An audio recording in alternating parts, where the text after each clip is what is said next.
Mayor, is that project still feasible? No. It's really not to the extent that we thought it would be. And I hate to be the bearer of bad news, but we want to be honest with the public and the Friends of the Natatorium and everybody else.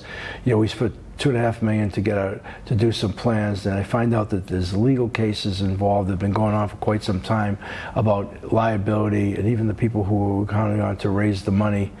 So we got to figure this out. We're going to figure it out on our watch. I mean, clearly, I'm committed to having a memorial there to honor World War I. There were 10,000 people from Hawaii that fought in World War I. 100 died, and that is something in respect along the lines of we just became a Purple Heart city, along the lines that the military has such a strong presence in place. We have so many retired military here and want to be respectful. The last thing we're going to do is, well, if we can't get the natatorium done in the way people had hoped it would be done, that we at least in that area, in that park, have a monument that's classy, that's respectful, that honors it, and then we'll see what we do with the rest of the facility. I got to figure out where the money would come from even to demolish it.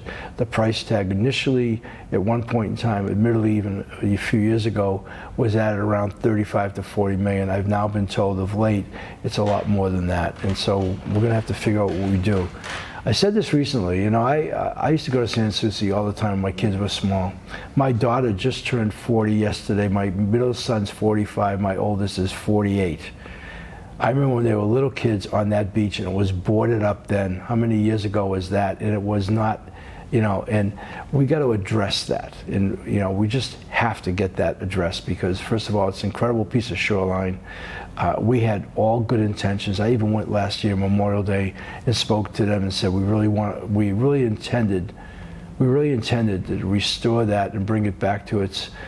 But if we can't get that done financially, from a liability standpoint, practicality standpoint, then we need to be honest and we need to do something about it because it's almost 100 years old. It's 98. 1927 is when it started. So sometimes have some things, especially that because it was so unique, they have a certain shelf life and they don't last forever.